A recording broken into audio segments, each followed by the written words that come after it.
अब ये next lecture है तुम्हारे सीरीज़ का। अब यहाँ पे हमने पिछले लेक्चर में आर्टिकल 19 डिस्कस किया था। मैंने ये तुम्हें बताया था जब भी हम आर्टिकल 19(1)(a) पढ़ेंगे, साथ में उसके रिस्ट्रिक्शंस कहाँ दी गई हैं, रिस्ट्रिक्शंस उसकी दी गई हैं आर्टिकल 19 क्लास 2 में। ठीक है, तो जब भी आर्टिकल 19(1)(a) पढ़ेंगे, रिस्ट्रिक्शन उसकी क्लास 19 क्लास 2 पढ़ना है साथ में। ठीक है, यहाँ पे मैंने तुम्हें ये समझाया था आर्टिकल 19(1)(b) पढ़ेंगे तो उसकी रिस्ट्रिक्शंस कहाँ हैं, क्लॉज 3 में, आर्टिकल 19 क्लॉज 3 में। जब भी आर्टिकल 19(1)(c) पढ़ेंगे तो उसकी रिस्ट्रिक्शन कहाँ है, क्लास 4 में। जब भी आर्टिकल 19 क्लॉज d पढ़ेंगे उसकी रिस्ट्रिक्शन कहाँ है, 5 में। अगर e पढ़ेंगे उसकी भी रिस्ट्रिक्शन 5 में है। f वाला तो ख़त्म हो चुका है, राइट टू प्रॉपर्टी, वो अब 300A में आ चुका है। ठीक है, वो कॉन्स्टिट्यूशन में, उसको बाद में डिस्कस करेंगे। अगर हम लास्ट में 19(1)(g) पढ़ेंगे तो उसकी रिस्ट्रिक्शन कहाँ है, क्लास 6 में। तो ये इसको साथ साथ पढ़ना, ये साथ साथ जाएगा। DE 5 ही है ना, DE दोनों की रिस्ट्रिक्शन 5 में दी है, G की रिस्ट्रिक्शन 6 में दी है। ठीक है, अब हम पढ़ेंगे आर्टिकल 19(1)(a). क्या बात करता है आर्टिकल 19(1)(a)? पिछली बार भी डिस्कस किया था मैंने। आर्टिकल 19(1)(a) पहली बार डिस्कस करता। आर्टिकल 19 जितने भी राइट्स हैं, पहले 7 थे, राइट टू प्रॉपर्टी हट गया F वाला, अब कितने रह गए, A B C D E और G, 6 रह गए। ठीक है, अब ये राइट्स किसको मिलेंगे, पहला कीवर्ड है, ये सारे राइट किसको हैं, सिटीजन को, सिर्फ सिटीजन्स को राइट हैं ये जो 6 राइट्स मिल रहे हैं सिर्फ सिटीजन्स को मिल रहे हैं। ठीक है, जैसे आर्टिकल 14 में एनी पर्सन था, यहाँ पे सिर्फ सिटीजन्स को वो राइट मिलेंगे, बाकी को नहीं। तो अब आर्टिकल 19(1) क्लॉज ए क्या बोलता है, freedom of speech and expression की बात करता है, freedom of speech and expression की बात करता है। अब देखो जो क्वेश्चन तुम्हें आया था ना, वहां पे पहला क्या दिया था, पहला ये दिया था defamation is a reasonable restriction on the fundamental right to freedom of speech and expression under 19(1)(a). अब रिस्ट्रिक्शन कितनी है तुम्हारे पास, यहाँ पे रिस्ट्रिक्शन मैंने तुम्हें बताया, इसकी रिस्ट्रिक्शन कितनी है, 1 2 3 4 5 6 7 8 रिस्ट्रिक्शंस बताई थी। ठीक है, 8 रिस्ट्रिक्शंस जो है ये मैं तुम्हारे पेज भी भेज दूंगा ये वाला। ठीक है, जो 8 रिस्ट्रिक्शंस है उसमें कौन कौन सी हैं, sovereignty and integrity, security of state, friendly relations, public order, decency morality, contempt of court, defamation है रिस्ट्रिक्शन 8 में, इंसाइटमेंट ऑफ एन ऑफेंस। तो ये 8 रिस्ट्रिक्शंस हैं। इसका मतलब पहला बिल्कुल सही है, स्टेटमेंट 1। डिफेमेशन रीजनेबल रिस्ट्रिक्शन है, मतलब तुम डिफेम नहीं कर सकते किसी को, गालियाँ नहीं निकाल सकते किसी को। ठीक है ना, तो यहाँ पे आर्टिकल 19(1)(a) में डिफेमेशन रीजनेबल रिस्ट्रिक्शन है। तुम freedom of speech and expression ये नहीं है कि एब्सोल्यूट है, कुछ भी बोलोगे तुम। ठीक है, दूसरे के राइट्स का भी ध्यान रखना है कि उसके फंडामेंटल राइट्स ना हर्ट हो जाएं, उसको डिफेम नहीं कर सकते। ठीक है, अब यहाँ पे right to reputation is an inherent right under, inherent का मतलब होता है कि उस राइट के अंदर है, चाहे बाहर से ना दिखे। अब आर्टिकल 21 में कितने इनहेरेंट राइट है। ठीक है, अब वहां पे राइट टू रेपुटेशन जो इनहेरेंट राइट है ना, वो आर्टिकल 21 में है। अब आर्टिकल 21 में ये कैसे पता चलता है कौन सा राइट उसके अंदर है, ये सुप्रीम कोर्ट की जो जजमेंट्स होती है ना उससे पता चलता है। सुप्रीम कोर्ट जजमेंट देता है कि हाँ भाई ये भी राइट टू, जैसे आर्टिकल 21 में ये सारे इनहेरेंट राइट हैं, कितने 38। ये कैसे पता चला, right to livelihood, right to privacy, right to shelter, right to health, right to free legal aid, right to speedy trial. अब यहाँ पे एक राइट है राइट टू रेपुटेशन 26 में। तो राइट टू रेपुटेशन आर्टिकल 21 तो क्या बोलता है, जब आर्टिकल 21 की बात करो तुम, protection of life and personal liberty. ठीक है,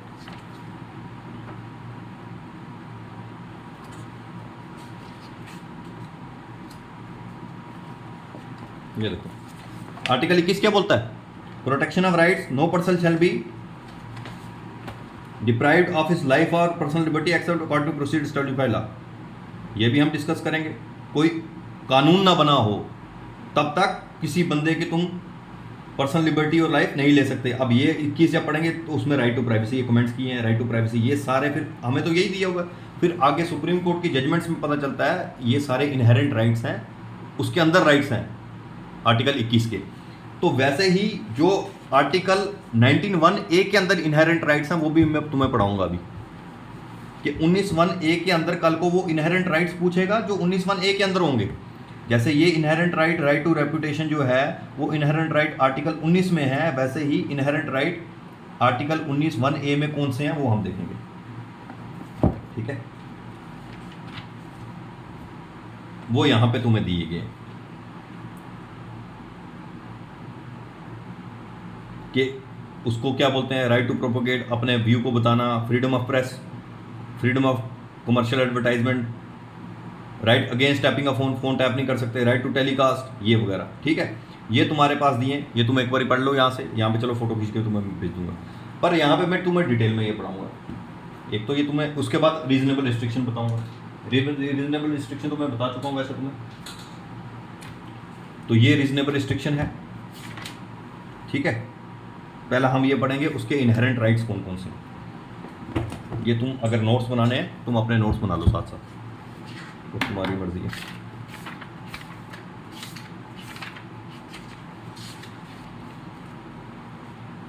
ठीक है, अब आर्टिकल 19(1)(a) क्या है, साथ में 19(2) है, freedom of speech and expression है। ये पहला कीवर्ड है सिटीजन्स को राइट देता है फ्रीडम ऑफ स्पीच और एक्सप्रेशन की। क्लास 2 में क्या है भैया, क्लास 2 में इसकी रिस्ट्रिक्शन है। ठीक है, रीजनेबल रिस्ट्रिक्शन है। कैसे, कौन सी रीजनेबल रिस्ट्रिक्शंस है, इन द इंटरेस्ट ऑफ एक sovereignty and integrity of India. इतनी freedom of speech and expression नहीं है तुम्हें कि तुम इंडिया की सोवरेनिटी और इंटीग्रिटी को हर्ट करो। उसका security of the state.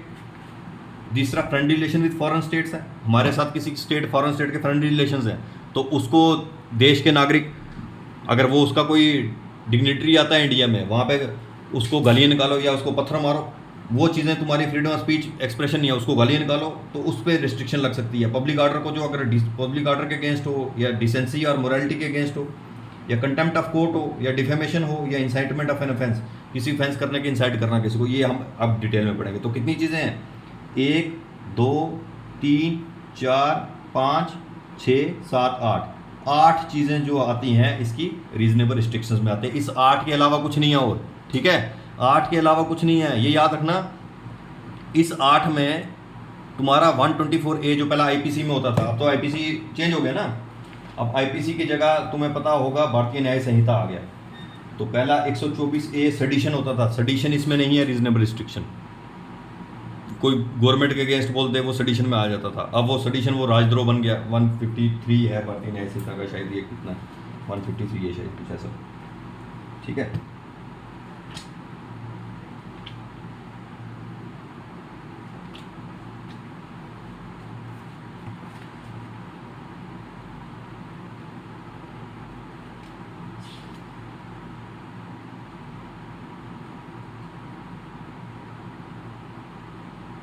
One 152 है शायद, 152 है, act endangering sovereignty, unity and integrity of India. ठीक है, तो 124A जो पहला आईपीसी में था वो तुम्हें याद रखने की जरूरत है, अब वो भारतीय न्याय संहिता में 152 में है सेक्शन में। तुम्हें सिर्फ ये याद रखना सेडिशन इसमें नहीं आता। ठीक है, इसमें सिर्फ यही है जो रीजनेबल रिस्ट्रिक्शन में आते हैं, यही 8 है और कुछ नहीं है। अब फ्रीडम ऑफ प्रेस भी आती है फ्रीडम ऑफ स्पीच में। अब फ्रीडम ऑफ स्पीच के इनहेरेंट राइट्स, इनहेरेंट कौन कौन से राइट आते हैं स्पीच के, वो मैं बता रहा हूं। ठीक है, अब फ्रीडम ऑफ स्पीच क्या होता है, अपना ओपिनियन देना, एक्सप्रेस वंस ओपिनियन। ठीक है, कैसे, बाय माउथ, मुंह से बोलोगे, राइटिंग से, प्रिंटिंग से, पिक्चर से, या टेलीफोन से। ठीक है, माउथ से, राइटिंग से, प्रिंटिंग, पिक्चर्स, या फिर टेलीफोन से, या फिर विजिबल रिप्रेजेंटेशन, गेस्चर या साइन। ठीक है, उससे। तो कैसे स्पीच एंड एक्सप्रेशन करते हो, या तो अपने बोल के बताओगे, या लिख के बताओगे, या प्रिंट करके बताओगे, या पिक्चर्स के थ्रू बताओगे, या टेलीफोन के थ्रू बताओगे, या विजिबल रिप्रेजेंटेशन। तो इसका मतलब याद रखना, फ्रीडम ऑफ स्पीच और एक्सप्रेशन में दोनों कवर होंगे। ठीक है, विजिबल रिप्रेजेंटेशन भी कवर होगी तो दूसरा भी कवर होगा, तो गेस्चर साइन भी इंक्लूड है। ठीक है, तो फ्रीडम टू होल्ड ओपिनियन, अपने अपने ओपिनियन बंदा बना सकता है, आइडियाज ले सकता है किसी भी मीडिया से, regardless of frontiers. Regardless of frontiers का मतलब ये नहीं है कि बाहर से आइडिया नहीं ले सकते, फॉरेन से भी आइडिया लिए तो हैं हमने। ठीक है, फ्रेंच रेवोल्यूशन से आइडिया लिए हैं, रशियन रेवोल्यूशन से लिए हैं, पता ना, लिबर्टी, इक्वलिटी, फ्रेटर्निटी, जस्टिस कहाँ कहाँ से आया, प्रेम्बल पढ़ोगे तो पता चलेगा कहाँ से आया भैया। पहला तो फ्रेंच रेवोल्यूशन से, जस्टिस वाला आइडिया कहाँ से आया, रशियन रेवोल्यूशन से। तो ये आइडियाज़ कहाँ से लिए हमने, बाहर से तो लिए हैं। तो इसलिए freedom of speech and expression वो आइडियाज़ भी कवर कर रहे हैं। तो ना कि जो तुम ना कि इंडिया से लो, बाहर से लो, वो आइडियाज़ भी कवर होते हैं। तो फ्रीडम ऑफ, ये यहाँ पे ये इनहेरेंट राइट्स की बात कर रहा है। ये मैं बात क्या कर रहा हूँ तुम्हें, कौन कौन से राइट्स इनहेरेंट है freedom of speech and expression में, इनहेरेंट राइट्स कौन कौन से हैं वो बात चल रही है ये, ठीक है। तो इसलिए फ्रीडम ऑफ एक्सप्रेशन में क्या आएगा, प्रोपोगेशन ऑफ आइडियाज, अपने आइडिया को प्रोपोगेट कर सकते हो, पब्लिकेशन मतलब उसको छाप सकते हो, सर्कुलेट कर सकते हो अपने आइडियाज़ को। अब सबसे इंपॉर्टेंट जो आरटीआई आया था ना, राइट टू इन्फॉर्मेशन आया था 2005 का, ठीक है, जिसमें इन्फॉर्मेशन कमिश्नर बने थे, वो भी टॉपिक है, वो भी करेंगे। वो कहाँ से आया था, वो 19(1)(a) का ही इनहेरेंट राइट है। तो राइट टू इन्फॉर्मेशन, कल को क्वेश्चन आएगा ना, राइट टू इन्फॉर्मेशन कहाँ से इनहेरेंट, कहाँ से आया है, right to information inherent right किसका है, 19(1)(a) freedom of speech and expression का ही है। जैसे क्वेश्चन आया ना, राइट टू रेपुटेशन किसका इनहेरेंट राइट है, तुमने वहाँ लिखा आर्टिकल 21 का है, वैसे ये क्वेश्चन आ सकता है कि भाई बताओ कि राइट टू इन्फॉर्मेशन किसका इनहेरेंट राइट है, 19(1)(a) का इनहेरेंट राइट है।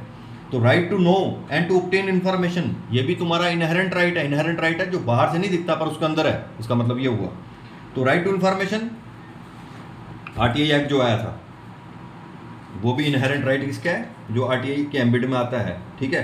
उसकी रिस्ट्रिक्शंस है, वो आरटीआई में पढ़ेंगे। रिस्ट्रिक्शन क्या है, नेशनल सिक्योरिटी के ऊपर इन्फॉर्मेशन नहीं मिल सकती, मिलिट्री डिप्लॉयमेंट, इंटरनेशनल रिलेशन, इनके ऊपर इन्फॉर्मेशन तुम्हें नहीं मिल सकती, वो रिस्ट्रिक्शंस है, ठीक है।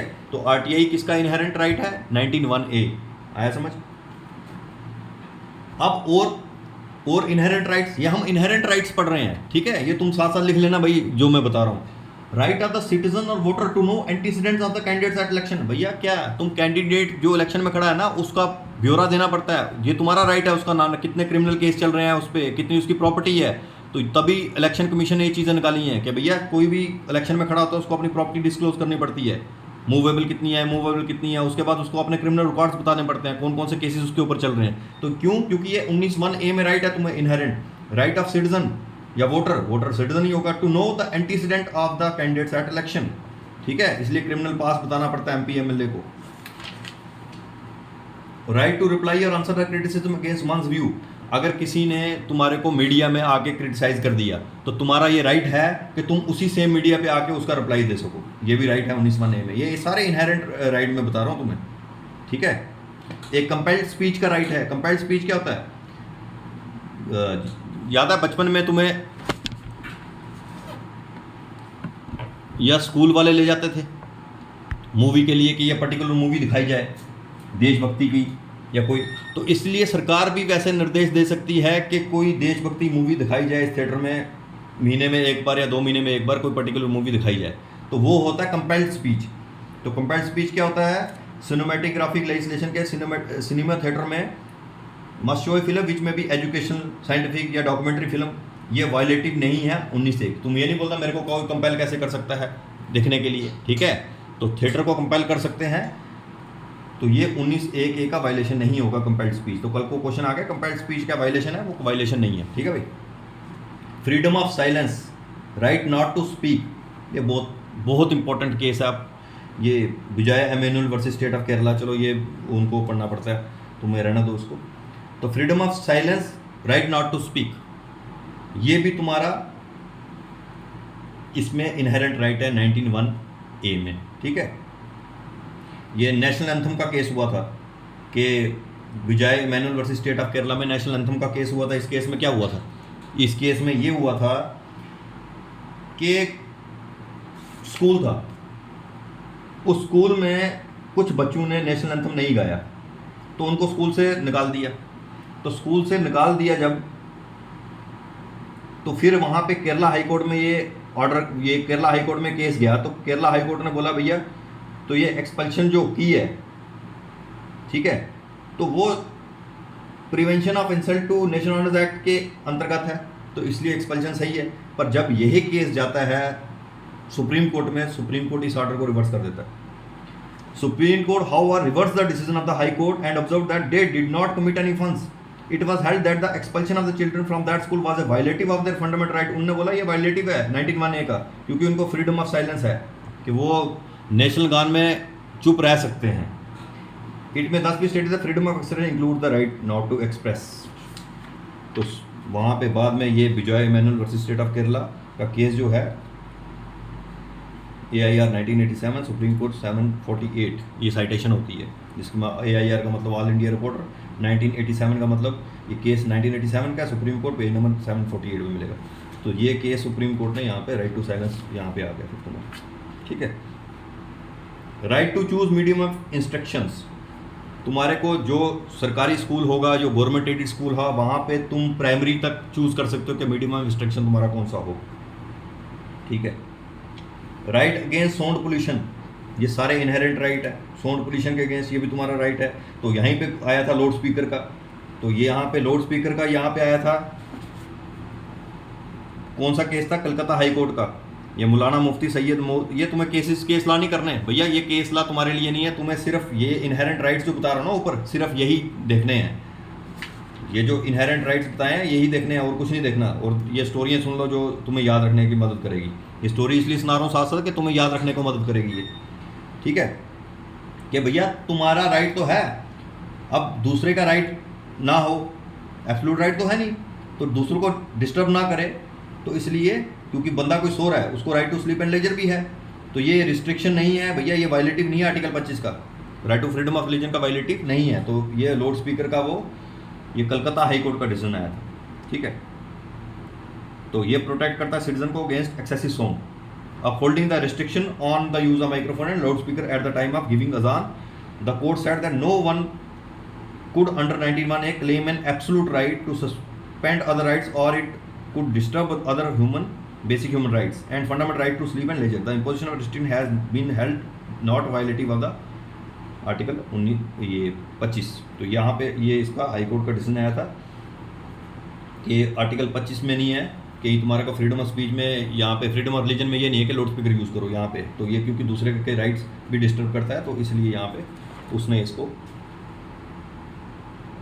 ये दिया था कि एब्सोल्यूट राइट नहीं है। तो यहाँ पे ये कोई इनहेरेंट राइट नहीं बनता, लाउड स्पीकर यूज़ करना इनहेरेंट राइट नहीं है आर्टिकल 25 का, ठीक है। फ्रीडम ऑफ रिलीजन का इनहेरेंट राइट नहीं है। तो ये याद रखो इनहेरेंट राइट की क्या परिभाषा है, इनहेरेंट राइट क्या होता है। आजकल की पॉलिटी ऐसी है, तुम खुद देख लो, इनहेरेंट राइट पूछ रहा है, ये नहीं आप तुमको स्टेटमेंट याद करके चले जाओ कि हाँ भाई ये 6 राइट है 19(1)(a) में, B-C-D-E-F तो खत्म है जी, ये 6 राइट है तो मैं ये 6 रट के चले जाऊंगा, रिस्ट्रिक्शन रट के चले जाऊंगा, हो जाएगा कुछ। भैया अब तो कंसेप्ट से चलना पड़ेगा, तभी जाके पॉलिटी के 16-17 क्वेश्चन हल होंगे, चाहे बात करो किसी भी स्टेट एग्जाम की, चाहे बात करो UPSC की।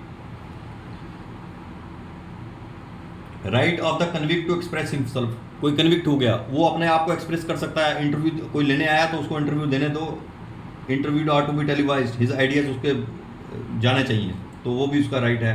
Right of the press including press का राइट है। और प्रेस में क्या है, no pre censorship on press, press पे कोई प्री सेंसरशिप नहीं हो सकती। ये नहीं है कि तुम जैसे कोई सिनेमा है ना, उस पर सेंसरशिप करते हैं, फिर वो देखता है कि भैया हाँ भाई सही है या नहीं है, कट लगाता है, अगर सही ना हो तो उसके बाद रिलीज़ होती है फिल्म। यहाँ पे वो नहीं होता, प्रेस पे कोई प्री सेंसरशिप नहीं है कि पेपर छपने से पहले वो पहले देखती है अथॉरिटीज़ कि हाँ भाई पेपर में क्या तुमने छापा। तो यहाँ पे फ्रीडम ऑफ प्रेस में कोई प्री सेंसरशिप नहीं है, ऐसा समझ। पब्लिकेशन स्टॉप नहीं कर सकता, सर्कुलेट कर सकते हैं, एक्सेसिव टैक्स नहीं लगा सकते प्रेस पे।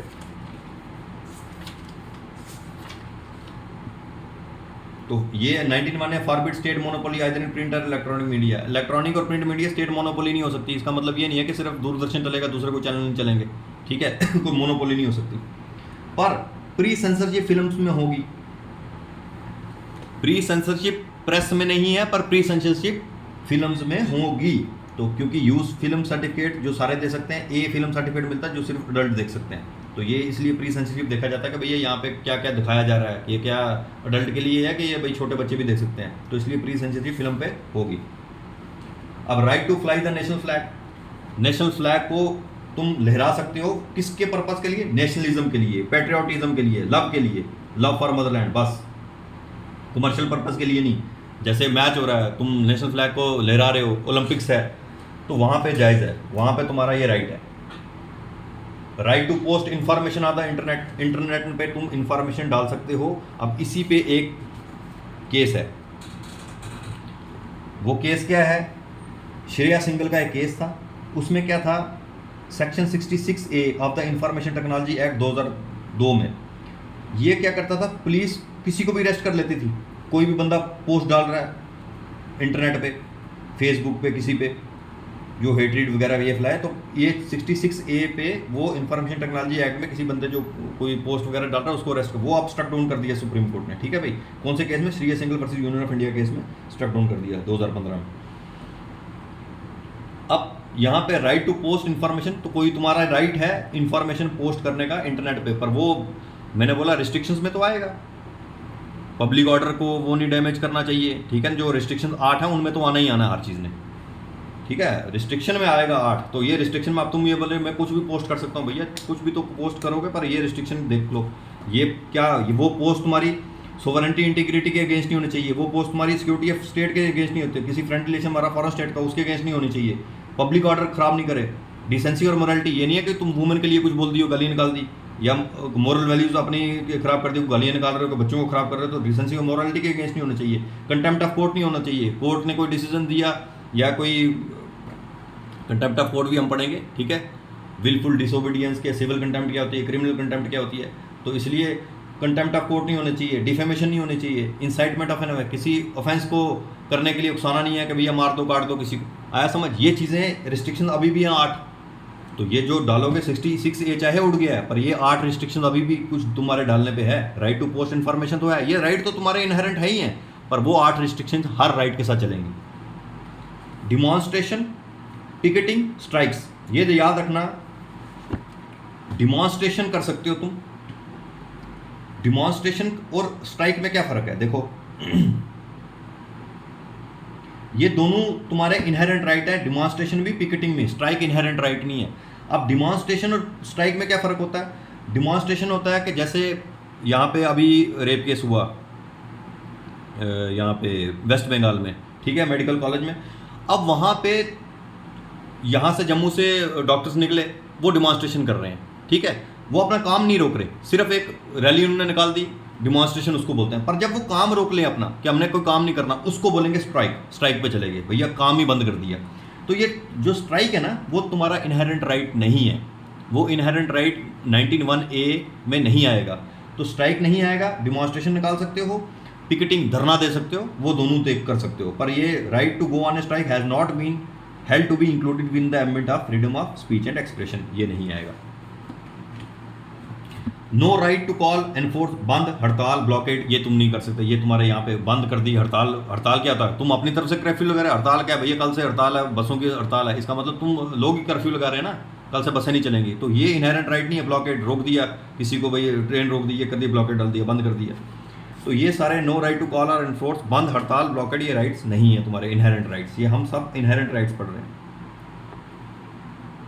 तो रिकॉग्नाइज नो ज्योग्राफिकल बैरियर्स, कहीं से भी आइडिया ले सकते हो, अभी तो बताया, कहीं से इन्फॉर्मेशन ले सकते हो, चाहे देश के अंदर से लो चाहे बाहर से। Right to gather information, speak and express oneself at home, abroad, thoughts and ideas कहीं से भी ले सकते हो, ठीक है।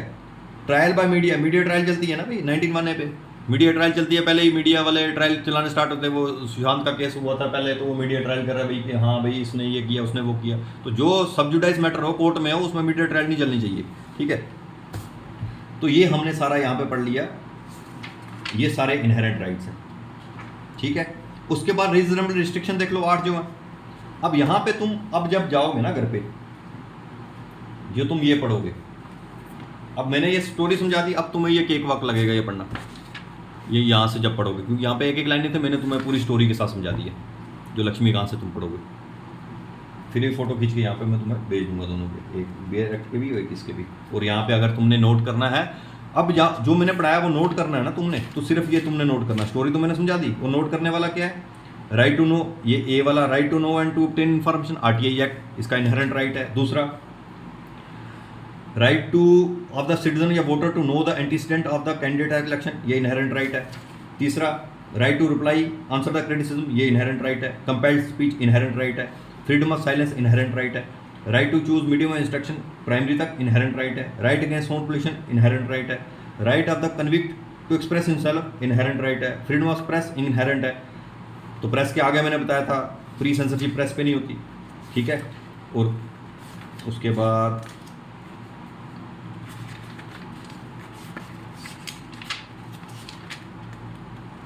प्री सेंसरशिप फिल्म पे हो सकती है, ठीक है। ये forbid state monopoly either in print और इलेक्ट्रॉनिक मीडिया। उसके बाद right to fly national flag inherent right है। Right to post information of internet post information करता है 66A वाला जो था इन्फॉर्मेशन टेक्नोलॉजी एक्ट 2002 का, वो स्ट्राइक डाउन कर दिया, पर फिर भी ये 8 जो रिस्ट्रिक्शन है वो उस पर भी लगेंगी। डिमॉन्स्ट्रेशन कर सकते हो, पिकेटिंग कर सकते हो, मतलब डिमॉन्स्ट्रेट पिकेटिंग बता धरना कर सकते हो, स्ट्राइक नहीं कर सकते, ठीक है, वो इनहेरेंट राइट में नहीं थे।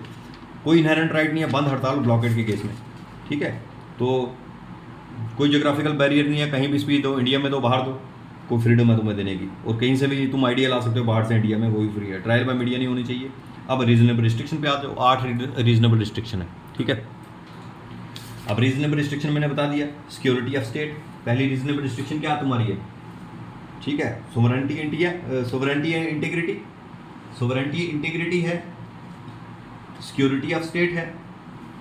सिक्योरिटी ऑफ स्टेट क्या है भैया, स्टेट के साथ तुम ऐसा कुछ बोलो रिबिलियन हो जाए, वार हो जाए, कि सरकार को ही फेंकने की बात करो तुम, तो वो सारा सिक्योरिटी ऑफ स्टेट के अगेंस्ट आ जाएगा। तो वायलेंट क्राइम्स नहीं तुम कर सकते, ऐसा नहीं बोलोगे तुम भाई ऐसा इंसाइट कर दो लोगों को। तो friend relation with foreign states, ये फर्स्ट अमेंडमेंट एक्ट 1951 में ऐड हुआ था, ठीक है। ये तुम्हारा लक्ष्मीकांत में दिया है, वो बेर एक्ट में दिया, फोटो खींचो, पर यहाँ पे मैं डिटेल में पढ़ा रहा हूँ कि तुम्हारे स्टोरी के साथ तुम्हें सिर्फ एक बार पढ़ो तो याद रहे तुम्हें।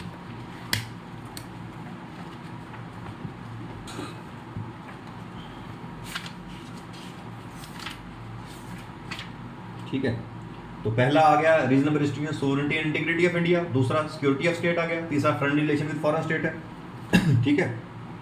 हमारे साथ किसी फॉरेन स्टेट की फ्रेंड रिलेशंस हैं, तो वो बंदा डिग्नेटरी उधर का इधर आता है, तो यहाँ पे कुछ होता है तो तुम उसके खिलाफ बोलना स्टार्ट कर देते हो कि जिससे हमारा रिलेशन खराब हो जाए, आया समझ। तो वो नहीं करना, उसके लिए तुम्हारी फ्रीडम ऑफ स्पीच एक्सप्रेशन नहीं है, ये रिस्ट्रिक्शन उस पर काम करेगी। तो कितनी रिस्ट्रिक्शन होगी, sovereignty integrity, security of state, तीसरा friend relation with foreign states जिसके साथ हमारे फ्रेंड रिलेशन है। उसके बाद पब्लिक ऑर्डर, कोई ऐसी चीज़ मत करो, ये भी दोनों, ये दोनों जो है वो फर्स्ट कॉन्स्टिट्यूशन अमेंडमेंट में आया है, सिक्योरिटी ऑफ स्टेट यहाँ पे ये फ्रेंड रिलेशन वाला भी और पब्लिक ऑर्डर भी 1951 में।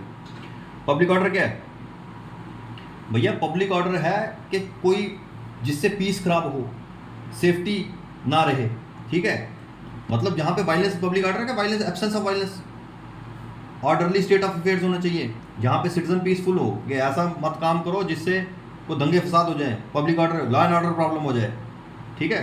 तो पब्लिक सेफ्टी रहनी चाहिए, तो ये रीजन में रिस्ट्रिक्शन है। ऐसी तुम्हारी फ्रीडम ऑफ स्पीच एक्सप्रेशन नहीं होगी जिससे ये चीज़ दंगे शंगे हो जाए, कि पब्लिक ऑर्डर को वो नहीं करना। तो कितने हो गए, सोवरेनिटी एंड इंटीग्रिटी 1, सिक्योरिटी 2, यहीं याद करा दूंगा, friend relations 3, public order 4, decency और मोरालिटी। डिसेंसी और मोरालिटी क्या होता है भैया, डिसेंसी और मोरालिटी किसी वुमेन के अगेंस्ट तुमने बोल दिया, ठीक है, कोई डिसेंट बंदा ऐसे बोलेगा क्या।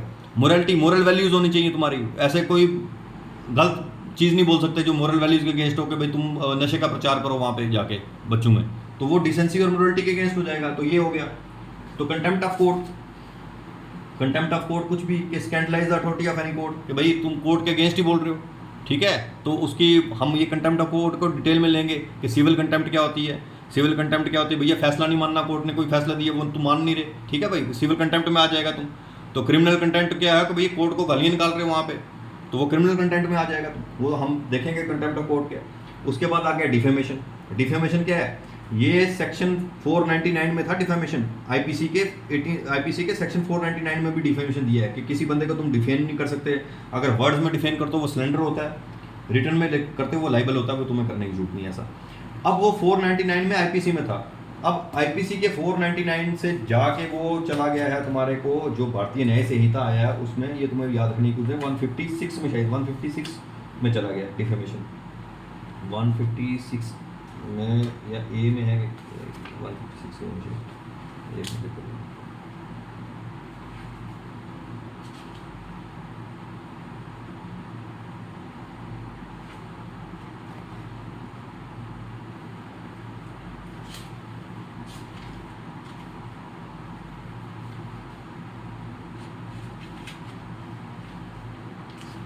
मुझे डिफेमेशन का देखते हैं बाद में, देखूँगा ये बात नहीं ऐसे ही कितने में चला गया। चल तुम्हारा कि तुम वोटर नहीं होगी तो मिल जाए, उसमें 2 साल की सज़ा है, ठीक है। तो ये क्रिमिनल डिफेमेशन ये कि सज़ा 2 साल की दे रहे हैं तो सज़ा इसमें आईपीसी में 500 में था, ठीक है ना।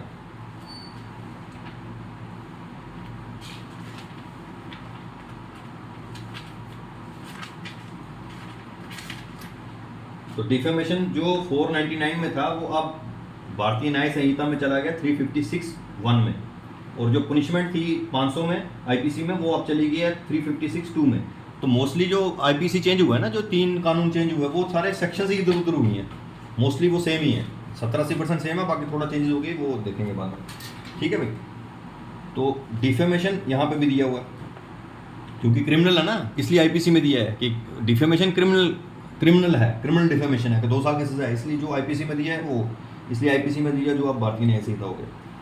तो डिफेमेशन है, और उसके बाद लास्ट है इंसाइटमेंट ऑफ एन ऑफेंस। किसी ऑफेंस को इंसाइट कर दिया तुमने लोगों को भाई कोई ऑफेंस करने के लिए, मर्डर करने के लिए, कोई क्राइम करने के लिए, ये भी फर्स्ट अमेंडमेंट एक्ट 1951 में ऐड किया गया। सोमनिटी एंड इंटीग्रिटी पहले नंबर पे ही था। तो याद रखना सेडिशन जो है वो नहीं है डिफेमेशन में, 8 में सेडिशन नहीं आता। सेडिशन क्या आता है, सरकार को ओवरथ्रो करने के लिए तुम कुछ ऐसा बोलो कि उड़ा दो, सरकार को उड़ा के पार फेंकेंगे, ये करेंगे वो, तो जैसे अंग्रेज़ों के खिलाफ नहीं बोलते थे हम, तो ये अंग्रेज़ों के खिलाफ तब भी कानून आया 124A का, ठीक है, कि अंग्रेज़ों की सरकार को उड़ा के बाहर फेंको। तो ये सेडिशन अब जो है 124A का, वो अब ये गवर्नमेंट का छोड़ के वो राजद्रोह बन गया कि अगर तुम कंट्री के अगेंस्ट नहीं बोल सकते, जो भारतीय न्याय संहिता में। तो ये चीज़ें थी सारी हमने जो पढ़ी। तो ये हमारा सारा हो गया है, तो मैं फिर भी फ़ोटो खींच के भेज दूंगा तुम्हारा, ठीक है भाई।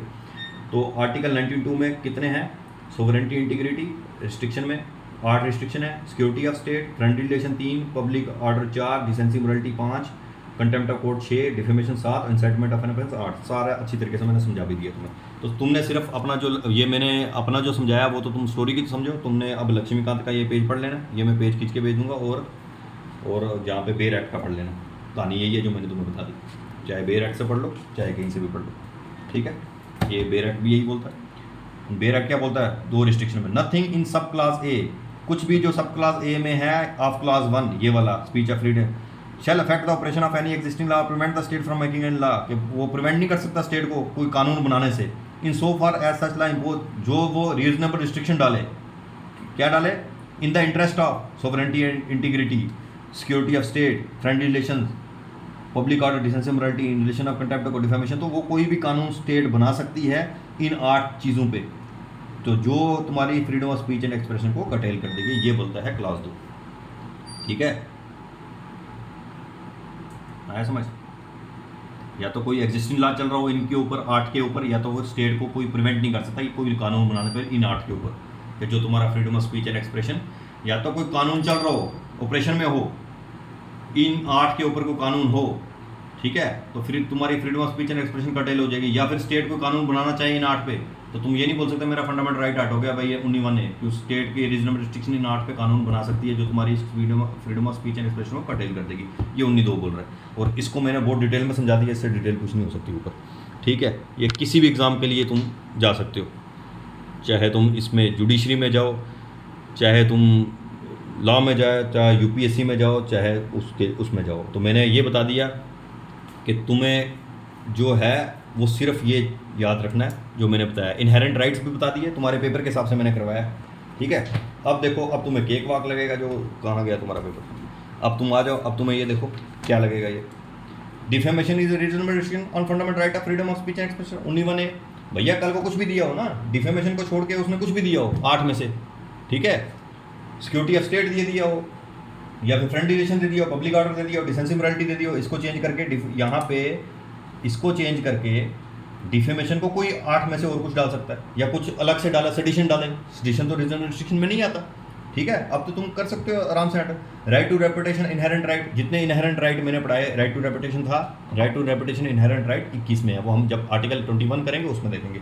फंडामेंटल राइट से 5 क्वेश्चन आया तुम्हें एग्जाम में, ठीक है, तो देख लो इसको कितना ध्यान से करना है, इसका आर्टिकल बाय हार्ट होने चाहिए ये चीज़ें, ये तुम्हारे, क्योंकि ये तुम्हारे राइट्स हैं यार, ये तुम्हारे फंडामेंटल राइट्स हैं। अगर ये कोई हर्ट करेगा तुम डायरेक्ट सुप्रीम कोर्ट जा सकते हो आर्टिकल 32 में, डायरेक्ट हाई कोर्ट जा सकते हो आर्टिकल 226 में, not by way of appeal, कि ये नहीं कि तुम्हें अपील डालनी पड़ेगी, नीचे से ऊपर आएगा ऊपर से ऊपर आएगा, ये नहीं है।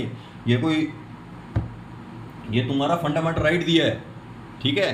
तो इसीलिए ये तो पढ़ने ही पढ़ने हैं भाई, ये तुम्हारे राइट्स हैं। उसके बाद इसी से रिट्स निकलेंगी, कौन कौन से रिट लगा सकते हैं वो भी हम करेंगे। फंडामेंटल राइट जब मैं पूरा पढ़ाऊंगा तो तुम्हें पता चलेगा पढ़ाई क्या होती है, ठीक है भाई।